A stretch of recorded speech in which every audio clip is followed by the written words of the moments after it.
कस्बे की संकरी गलियों में स्थित एक छोटा सा घर था जहां रहती थी आरती। आरती बहुत ही सीधी सादी, मासूम और शांत स्वभाव की लड़की थी। उम्र लगभग 20 साल, आंखों में सदा सपनों की चमक मगर चेहरे पर हल्की सी उदासी। उसका बचपन बहुत कठिनाइयों में बीता था। पिता की मौत बचपन में ही हो गई थी और माँ दूसरों के घर बर्तन मांजकर किसी तरह घर का खर्चा चलाती थी। आरती ने छोटी उम्र से ही समझ लिया था कि उसकी जिंदगी आसान नहीं होगी, लेकिन फिर भी वह हमेशा मुस्कुराकर जीती थी। कस्बे में लोग उसे भली लड़की कहकर बुलाते थे। आरती का सबसे बड़ा सपना था पढ़ाई पूरी कर अध्यापिका बनना। उसे बच्चों को पढ़ाना बहुत अच्छा लगता था, लेकिन आर्थिक स्थिति बहुत कमजोर थी। माँ ने कहा, बेटी अगर तू नौकरी कर ले तो घर का बोझ हल्का होगा। आरती चुप रही। दिल में चाह थी पढ़ाई की, मगर हालात ने उसकी जुबान बंद कर दी। इसी बीच कस्बे के ही बड़े व्यापारी शेखर लाल का रिश्ता आया। शेखर लाल का बेटा राघव शहर में नौकरी करता था। राघव पढ़ा लिखा, अच्छे परिवार से और दिखने में भी ठीक ठाक था। माँ को लगा कि यह रिश्ता उनकी बेटी की किस्मत बदल देगा। आरती ने विरोध नहीं किया। उसने माँ से कहा, अगर आपको लगता है ये ठीक है तो मुझे मंजूर है। धीरे धीरे शादी की तैयारियां शुरू हुई।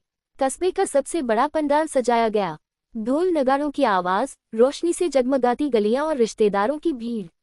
आरती दुल्हन बनी बैठी थी, लाल जोड़े में, चेहरे पर घूंघट और दिल में अनगिनत सवाल।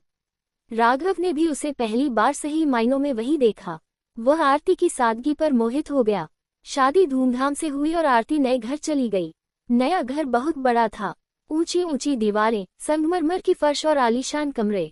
लेकिन उस घर की सास ललिता देवी और नंद नैना आरती को देखकर खुश नहीं थी। उन्हें लगता था कि इतनी साधारण लड़की उनके परिवार की बहू बनने लायक नहीं। पहले ही दिन ललिता देवी ने ताना मार दिया, बड़ी आय अध्यापिका बनने वाली, पहले घर संभालना सीख ले। आरती ने सिर झुका लिया। राघव ने पत्नी को देखकर हल्की मुस्कान दी, जैसे कह रहा हो। शादी के पहले ही दिन से आरती ने महसूस किया कि यह घर उतना आसान नहीं जितना उसने सोचा था। सुबह सुबह ललिता देवी ने आवाज लगाई, आरती बहू बनकर आई है या रानी, जा रसोई संभाल। आरती तुरंत उठी और रसोई की तरफ चली गई। पहली बार इतने बड़े घर की रसोई में कदम रखा था। बर्तन ही बर्तन, मसालों की अलमारियां और सब कुछ बहुत अलग। उसने चाय बनाकर सबको दी। नंदनैना ने कप उठाया और बिना पिए ही रख दिया। माँ देखो, नमक डाल दिया इसमें। आरती के चेहरे का रंग उड़ गया।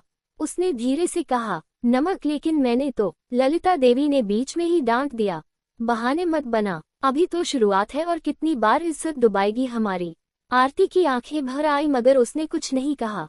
रात को राघव कमरे में आया। उसने आरती का उदास चेहरा देखा और बोला, सुनो, माँ और नैना की बातों का बुरा मत मानना, उन्हें समय लगेगा। आरती ने धीरे से कहा, मैं कोशिश करूंगी कि कोई शिकायत न रहे। राघव ने मुस्कुराकर उसका हाथ थाम लिया, तुम जैसी हो वैसी ही अच्छी हो, बस अपनी सादगी बनाए रखना। उस रात पहली बार आरती को लगा कि चाहे दुनिया कितनी भी कठिन क्यों न हो, अगर पति का साथ मिले तो सब आसान हो सकता है। दिन बीतते गए। आरती धीरे धीरे घर के काम सीखने लगी, मगर ललिता देवी और नैना उसे पसंद नहीं करती थी। हर दिन नए ताने, नए आरोप। लेकिन इस घर में एक और चीज थी, रहस्य। आरती ने देखा कि हर रात घर की तीसरी मंजिल का पुराना कमरा बंद रहता है। कोई वहां जाता नहीं था। एक दिन उसने नैना से पूछा, दीदी उस कमरे में क्या है? नैना ने आंखें तरेर दी, तुझे उससे क्या मतलब, बस जितना कहा जाए उतना कर। आरती चुप हो गई, लेकिन दिल में सवाल बढ़ गए। एक रात जब सब सो गए, आरती को नींद नहीं आ रही थी। अचानक उसने तीसरी मंजिल की तरफ से हल्की सी रोशनी देखी। दिल जोर जोर से धड़कने लगा। वह धीरे धीरे सीढ़ियां चढ़कर ऊपर गई। कमरे का दरवाजा थोड़ा सा खुला था। अंदर झांका तो देखा ललिता देवी किसी पुराने संदूक में से कागज और गहने निकालकर छुपा रही थी। आरती हैरान रह गई। वह तुरंत नीचे लौट आई ताकि पकड़ी न जाए। उस रात वह करवटें बदलती रही। आखिर इस घर में ऐसा कौन सा राज छुपा है जिसे मुझसे छिपाया जा रहा है? सुबह उठते ही आरती बार बार उसी रात की घटना को सोच रही थी। आखिर मांझी रात को क्या कर रही थी, वो कागज कौन से थे और वो गहने क्यों छुपा रही थी? उसने हिम्मत कर राघव से पूछना चाहा, लेकिन फिर रुक गई। अगर उन्होंने उल्टा मुझे ही गलत समझा तो? आरती ने मन ही मन ठान लिया कि सच सामने लाना ही होगा। उस दिन सुबह नाश्ते की मेज पर ललिता देवी ने कहा, देखा राघव, तेरी बीवी को रोटियां गोल नहीं बना पाई, इतनी भी अक्ल नहीं इसमें। नैना ने भी जोर दिया, भैया ये लड़की तुम्हारे लायक ही नहीं। शहर में कितनी पढ़ी लिखी लड़कियां थीं और देखो किसे उठा लाए। राघव चुप रहा मगर उसकी आंखों में गुस्सा साफ दिख रहा था। आरती के लिए ये पल बहुत भारी थे। एक हफ्ता बीता, एक रात फिर वही रोशनी, वही हल्की सी सरसराहट। इस बार आरती ने तय किया, अब चाहे जो हो मैं अंदर जाकर देखूंगी। वह धीरे धीरे तीसरी मंजिल पहुंची। दरवाजा आधा खुला था। अंदर झांका तो इस बार उसने देखा संदूक के अंदर कई जमीनों के कागज, गहनों के डिब्बे और पुराने नोटों की गड्डियां थीं। आरती की सांसें थम गईं। इतनी संपत्ति, लेकिन मांझी इसे छुपाकर क्यों रख रही है? क्या राघव को भी इसके बारे में पता नहीं? तभी दरवाजे के पास आवाज आई, कौन है वहां? आरती डर गई। उसने भागकर सीढ़ियां उतर लीं। अगले दिन आरती ने अपनी पुरानी सहेली मीरा को सब बताया। मीरा ने कहा, आरती ये मामला बड़ा गंभीर लगता है। हो सकता है कि ये कागज किसी बड़े धोखे से जुड़े हों। आरती ने हिचकिचाते हुए कहा, लेकिन मैं किसी पर आरोप नहीं लगा सकती, खासकर मांझी पर। मीरा ने समझाया, तुझे सच्चाई जाननी ही होगी, वरना एक दिन तुझे ही दोषी ठहरा दिया जाएगा। इसी बीच आरती ने एक दिन देखा कि ललिता देवी और नैना आपस में धीमी आवाज में बात कर रही थी। ललिता देवी, ये बात राघव तक नहीं पहुंचनी चाहिए। अगर उसने सच जान लिया तो सब बर्बाद हो जाएगा। नैना, माँ, लेकिन बहू को मैंने सीढ़ियों के पास देखा था उस दिन, कहीं वो कुछ जान तो नहीं गई? आरती ये सब सुन रही थी। उसका दिल तेजी से धड़क रहा था। अब उसे पक्का यकीन हो गया कि इस घर में एक बड़ा राज दबा है। उस रात आरती सो नहीं पाई। बार बार वही बातें दिमाग में घूम रही थीं। ये बात राघव तक नहीं पहुंचनी चाहिए, सब बर्बाद हो जाएगा। उसने तय किया कि अब और चुप नहीं रहेगा। लेकिन उसे ये भी डर था कि अगर उसने सीधे राघव को सब बता दिया और मांझी ने पलटकर झूठा इल्जाम लगा दिया तो। आरती के मन में तूफान था। अगली सुबह राघव ने देखा कि आरती बहुत उदास है। उसने पूछा, क्या हुआ, तुम पिछले कुछ दिनों से परेशान लग रही हो? आरती ने झूठ बोलते हुए कहा, कुछ नहीं, बस मांझी की बातों से दिल दुखता है। राघव ने उसे दिलासा दिया, उनकी चिंता मत करो, एक दिन सब ठीक हो जाएगा। आरती मुस्कुरा दी, लेकिन अंदर ही अंदर उसका मन कह रहा था, नहीं राघव, सब ठीक नहीं है, बहुत बड़ा सच छुपा है। 2 दिन बाद मौका मिला।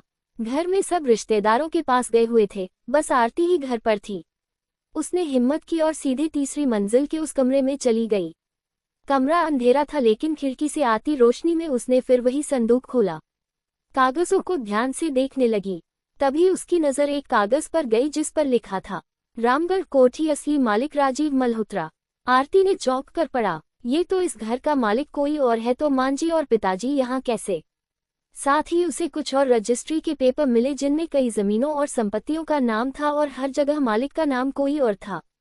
आरती का दिल जोर जोर से धड़कने लगा। अब आरती को समझ आने लगा कि शायद ये घर और संपत्ति सबकी सब धोखे से हथियाई गई है। लेकिन कैसे और क्यों? अभी वह कागज वापस रख ही रही थी कि अचानक दरवाजा जोर से खुला। ललिता देवी खड़ी थीं। उनकी आंखों में गुस्से की आग थी। बहुत शौक है तुझे टोल लेने का, ये तेरी औकात नहीं बहू। आरती डर गई मगर हिम्मत जुटाकर बोली, मांझी, अगर सब सही है तो फिर आप इसे छुपाकर क्यों रखती हैं? ललिता देवी चीखी, चुप एक शब्द और कहा तो इस घर से निकाल दूंगी। उन्होंने संदूक बंद किया और चाबी अपनी मुट्ठी में कस ली। आरती नीचे आ गई, लेकिन अब उसके मन में सिर्फ एक ही ठान थी, मैं इस घर का सच जानकर रहूंगी, चाहे इसके लिए मुझे किसी भी हद तक जाना पड़े। ललिता देवी की आंखों का गुस्सा आरती को डरा गया, लेकिन उससे ज्यादा उसे परेशान कर रहा था उस संदूक का सच। इतने बड़े कागजात, अगर ये सब धोखे से लिया गया है तो राघव को क्यों नहीं बताया गया? आरती ने मन में ठान लिया, अब मैं राघव को सब सच बताऊंगी, चाहे कुछ भी हो जाए। रात को जब दोनों कमरे में थे, आरती ने हिम्मत करके कहा, राघव, क्या तुम्हें कभी लगा कि इस घर में कुछ छुपाया जा रहा है? राघव चौंका, तुम्हारा मतलब? आरती बोली, मैंने ऊपर वाले कमरे में कुछ कागज देखे हैं, उन पर लिखा है कि इस कोठी और कई जमीनों के मालिक कोई और हैं। राघव की आंखें चौड़ी हो गईं। क्या तुमने सच में ऐसा देखा? आरती ने सिर झुका लिया, हाँ, मांझी ने सब छुपा रखा है। अगले दिन राघव ने मौका पाकर अपने पिता शेखर लाल से सीधे सवाल कर दिया, पापा, ये घर और जमीनें, इनका असली मालिक कौन है? शेखर लाल हकला गए, ये कैसा सवाल है, सब हमारा ही है। लेकिन उनकी आंखों की बेचैनी ने सच बयां कर दिया। रात को राघव ने छुपकर अपने पिता की और मां की बातचीत सुनी। ललिता देवी बोली, मैंने कहा था न, उस बहू पर भरोसा मत करना, वही सब पता लगाने की कोशिश कर रही है। शेखर लाल बोले, अब क्या करें, अगर ये कागज बाहर निकल गए तो हमारी सारी सच्चाई सामने आ जाएगी। लोग जान जाएंगे कि हमने राजीव मल्होत्रा की संपत्ति धोखे से अपने नाम करवाई थी। राघव के पैरों तले जमीन खिसक गई। तो ये घर, ये दौलत सब किसी और का है। राघव ने उसी रात आरती को सब बता दिया। तुम सही थी, ये घर असली में हमारा नहीं है। माँ पापा ने धोखा किया है। आरती बोली, तो अब हमें क्या करना चाहिए? राघव ने दृढ़ निश्चय किया, हमें सच का साथ देना चाहिए, चाहे अपने ही माता पिता के खिलाफ क्यों न जाना पड़े। अगले दिन सुबह राघव और आरती ने सबके सामने घोषणा कर दी, हम ये घर और सारी जमीनें असली मालिक को लौटाएंगे। ललिता देवी और शेखर लाल गुस्से से कांप उठे। क्या पागल हो गए हो, ये सब हमारा है। लेकिन राघव ने कहा, नहीं माँ, जो धोखे से पाया गया हो वो हमारा नहीं हो सकता। कस्बे के लोगों को जब ये सच्चाई पता चली तो सबने राघव और आरती की ईमानदारी की सराहना की। राजीव मल्होत्रा का परिवार भी उनके सामने आभारी होकर खड़ा था। हालांकि राघव और आरती ने सब खो दिया, हवेली, जमीन, दौलत, मगर उन्हें मिला सम्मान और सच्चाई का सुकून।